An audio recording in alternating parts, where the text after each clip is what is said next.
Hello, Steve. It's an amazing opportunity for me to have you on the podcast.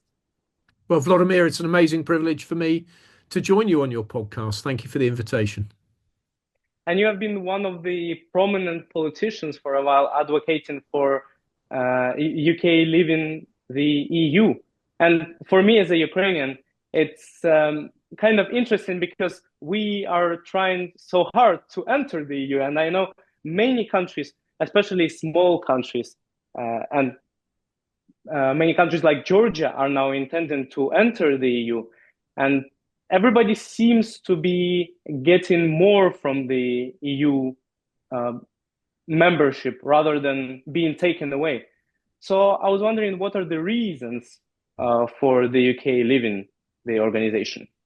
Well, my goodness, how long have we got? I mean, I recognise the phenomenon that you put out there. I noticed that some of those countries you name are former Soviet countries, which is something of interest to me because, of course, I'm 53.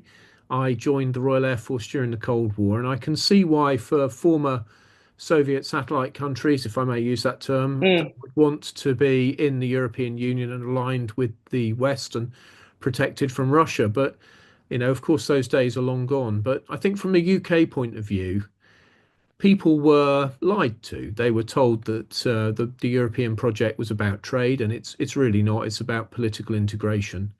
And the whole basis of the EU from a UK point of view is dishonesty.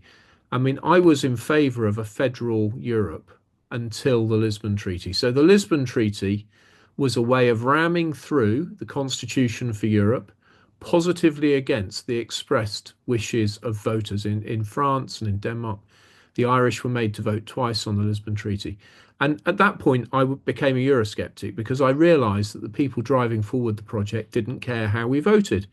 Now, mm, at this point, I have to say, I'm always amazed that other people don't share my view on this, but political power is extremely dangerous. And that's why we have democracy. It's so that you can get rid of a government peacefully at the ballot box and not the other way. So I think democracy is just fundamentally important, to quite honestly, more or less any price. I mean, preserving democracy is one of the few things for which we maintain standing armed forces. So, I'm amazed that people were content to be in the EU given the manner in which the constitution was rammed through. But that's kind of water under the bridge because people aren't persuaded by it.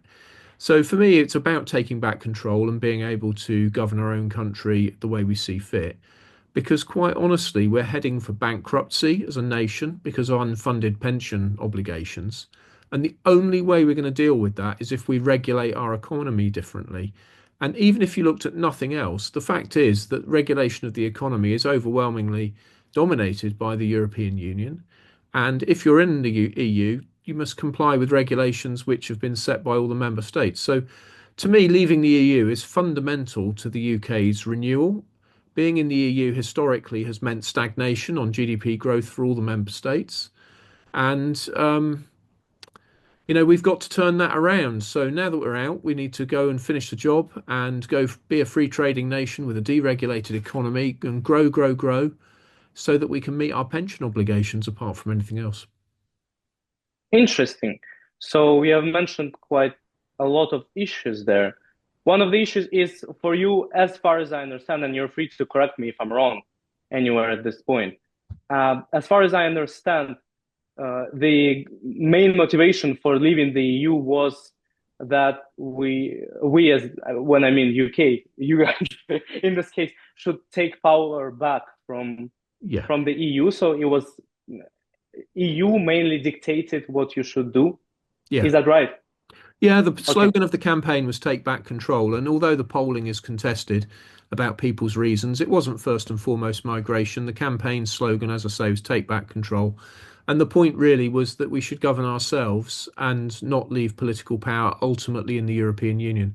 I found time and again that British people did not understand during the period of our membership, and I'm sure don't understand today, that the Mm, European Union was the ultimate legal authority within the UK.